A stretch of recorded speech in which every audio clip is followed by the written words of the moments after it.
Have you ever noticed that it's pick-me women who are the main women who get cheated on? Hey ladies, welcome back to my channel. It's your host Lana Lamborghini. And if you are new here, welcome to the channel. This is a TikTok repost channel where we transform our lives by turning information into action. I'm pegging that man on the back of the bus. Anyway, have you ever noticed that it's pick-me women who are the main women who get cheated on? And they get cheated on in like the most publicly, humiliatingly embarrassing way possible. Their ain't shit men are the main ones who drag them through the mud for the whole world to see. Have you ever noticed that? And do you know why that happens? Do you know why that happens? As a former pick-me myself, thank God I've been redeemed and delivered from that curse. That happens because most pick-me women aren't actually competing for the attention or the affection of worthwhile men. Pick-me women are competing with other women. They're absolutely in one-sided beef with every single woman they meet. It has absolutely nothing to do with gaining a man at all. Because if it did, then they would pick better men since that's their whole life, since that's their whole focus. They're competing with other women. And if you don't believe me, speaking from the lips of someone who's a former pick-me herself, please see that stupid-ass, dumbass tweet that my beloved Cardi tweeted the other day in response to someone asking her if she believes she's at a 10 out of 10. And her response was to talk about her small feet and how her pum-pum doesn't smell even when it's that time of the month, etc. Cardi, who just is going through right now a very public divorce with her soon-to-be ex-husband, Offset, that very handsome, striking, tall, charming man who's full of rapier wit and all that good stuff, and all the worthwhile women are just chasing after him. She's going through a very public separation from him because he very publicly cheated on her with women who don't look, think, or even breathe like Cardi. And I just want to ask women like that, when you're talking about like your small feet and how good your pum-pum smells, do you think your cheating man, before he's about to cheat on you with someone who looks like who did it and why, he stops to ask that said woman, hey, real quick, what's your shoe size? Hey, real quick, let me do a sniff test. Do you think he stops to do that? Think.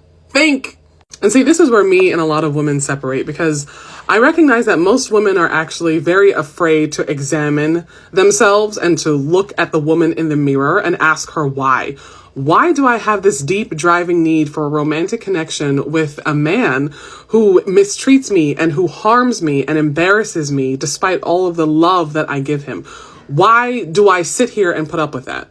The same way it's easier for a bully to just sit there and exert power and control over other people instead of examining why they have a need to exert power and control is the same way I observe a lot of pick-me women operate. They can't look inward and look into themselves and figure out why, what is this need? Where is it coming from? What need am I trying to substitute or replace by seeking out the attention of harmful, dangerous, ancient men? What am I trying to replicate, or what am I trying to substitute when I seek this particular need out to my own detriment? Because again, these men are not worthwhile to anyone, right? So you're seeking out the attention and the affection of men and killing yourself in the process. Like, ask yourself why you feel the need to do that. And then ask yourself why you feel the need to pick up your phone and go and tweet about how you have small feet. And the women that your man was cheating on you with have feet that look like Shaquille O'Neal's. Ask yourself that, and I think you will find peace. So I am slowly but surely coming to terms with the fact that most heterosexual women are nowhere near ready to completely decenter men and decenter the patriarchy. And when I say most, I mean like 95%. I'm not exaggerating that statistic. And honestly, it tracks, because we're basically telling other heterosexual women that everything you believed in and everything that you were raised to believe in and prioritize and put on a pedestal is a lie.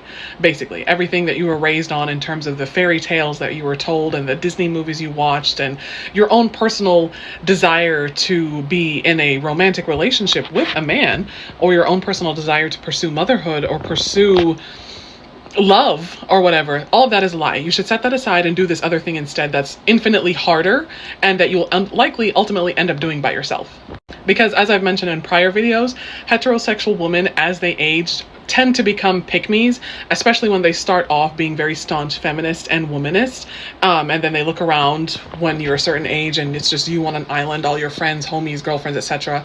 are in long-term romantic relationships with men, and they don't want to socialize with you anymore because now you're the single one and they got to prioritize their romantic relationship with their man, etc., etc. So as a result, they become pick-me's as they age. Separate story, separate discussion. But yeah, telling women to decenter men, we're also telling women to decenter their own physical pleasure. And that's a big factor in a lot of the decisions that women make when putting up with men, especially ain't shit men. We all know the more ain't shit the man, the better he is in bed, because that's all he can offer and give you anyway, and the more likely he is to be fertile as well, right? But yeah, telling women to set aside their physical pleasure and, oh yeah, you can just buy a battery operated toy or a device. That's cool and everything, but you know, we can acknowledge that as human beings, we crave that companionship. We crave that physical connection with another person, just to validate our sexuality, validate our femininity, validate our humanity.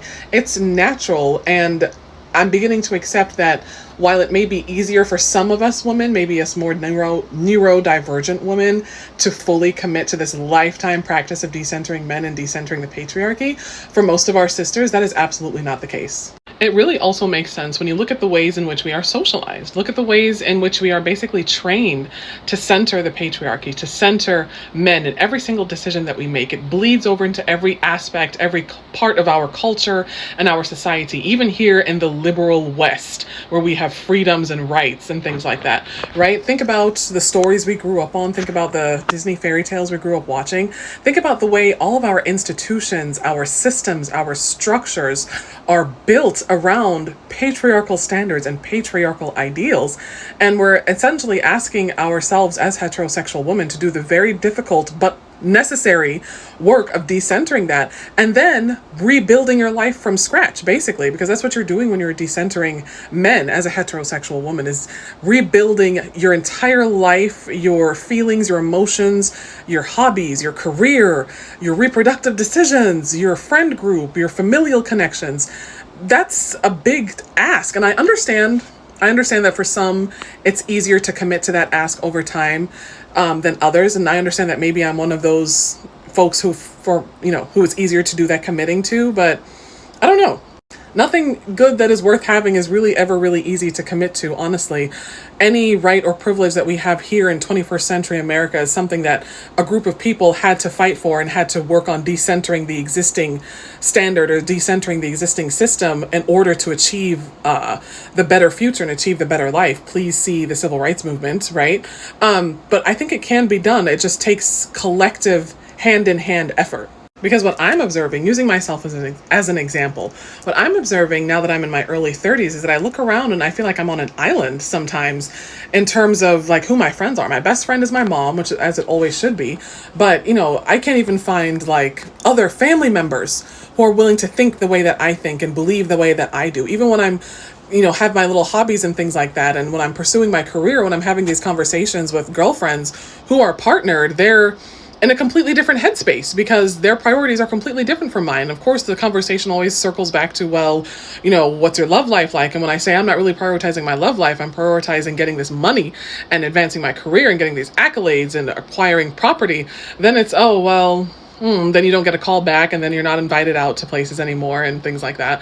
And it's like, okay, well, damn, shit, are you really about it? Because we talk all this shit about womanhood and girl power and feminism and all this stuff like that. And yeah, we even vote that way sometimes in terms of our elections, but actually practicing it, the real life practice, not the internet speak, not the girl code that's on the social media interwebs, real life, everyday, 100% full throttle commitment to this for life, like locked in for lifers.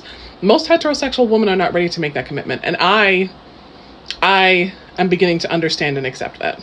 Lastly, just because I'm willing to understand and accept that does not mean that I'm willing to give heterosexual women a pass either, because a better world is out there.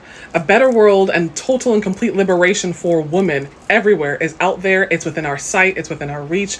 We just have to collectively reach out and grab it and take it. That collective action has to happen and only can happen if we do it together. It cannot just be 3 or 4 of us in the minority working to overhaul an entire system on our backs by ourselves while we have verbal support from our sisters and our girlfriends, but we don't have their actual real life, physical, tangible support. We have their support on paper, but we don't have their support in real life. We have their support in theory, but we don't have their support in practice.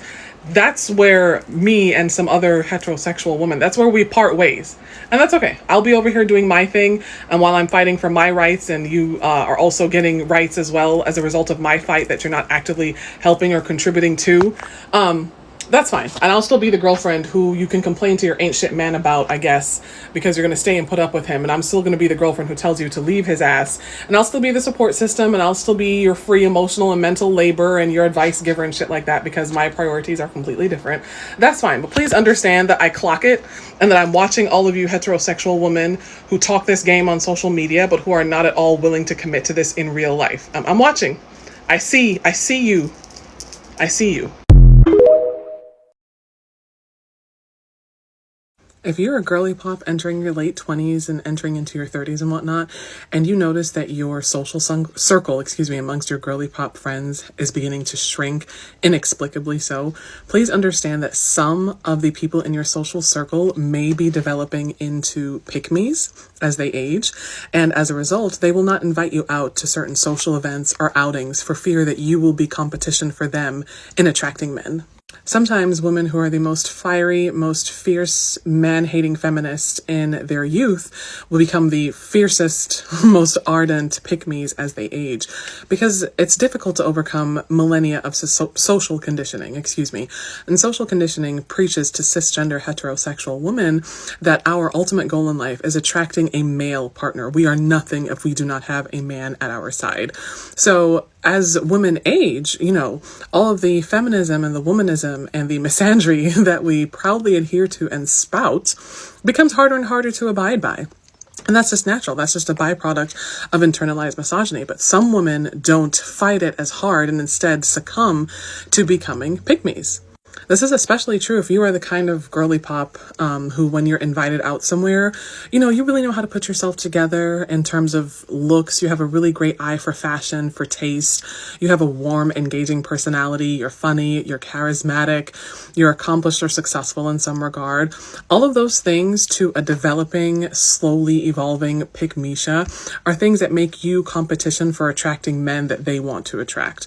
So as a result, sometimes your social circle, sometimes your social outings will shrink as you age, right? And then we also have to remember that as you age, you just naturally sometimes gain more confidence, and that shines through when you enter a room, when you sit down at a table, when you open your mouth to speak. It's just a byproduct of aging, if you're aging properly, in my humble opinion.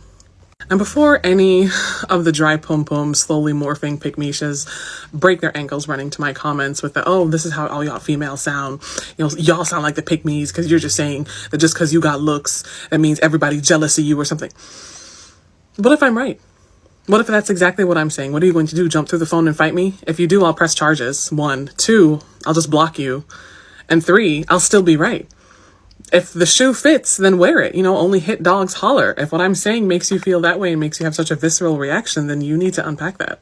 And no, I'm not saying people are just jealous of you because of your looks, but we know we are human beings. We have eyes, and we tend to judge people based on their looks. And as cisgender heterosexual woman living under a violent patriarchal society, it's a little difficult to unpack that internalized misogyny, especially as we get older. It is what it is. Denying its existence does us no favors whatsoever. And I'm not saying that there couldn't be other factors at play. Maybe your social group has moved on in terms of how they like to socialize. Maybe they moved on and they have romantic partners and they have families now, so they can't socialize with you like they used to.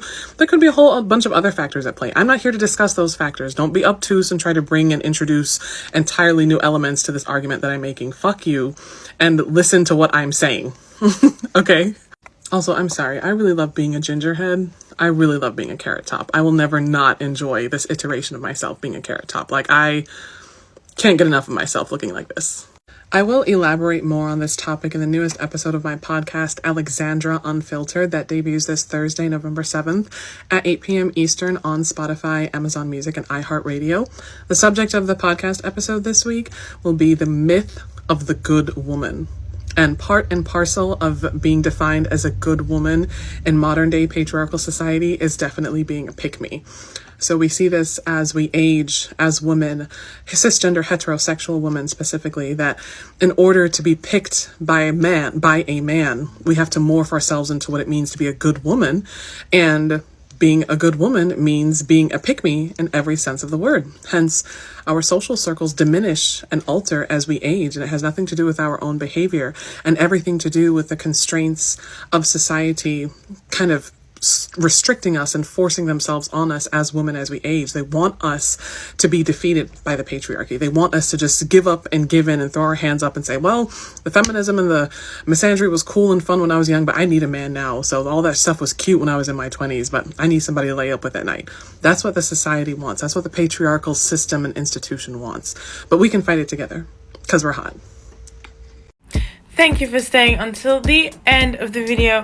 I love this discussion because I am a recovering, chronically ill pick-me-sha. I suffered with that syndrome for years, undiagnosed. So much so that as a little girl in school, I could not focus and I could not sit still unless I had some crush somewhere in the school building that I was dreaming about and drooling over. Those were the days. That is one of the reasons why I have dedicated this channel to be a de-centering men channel, because de-centering men is pivotal for your mental health. I think the obsession that we have with crushes, relationships, marriages, and weddings is some kind of mental dysfunction, and we need to shake it out immediately. So stay tuned for this channel for more de-centering men content. I love each and every one of you that is subscribed. If you're not subscribed, go ahead and hit that button. It's free $99, and see you guys in the next video.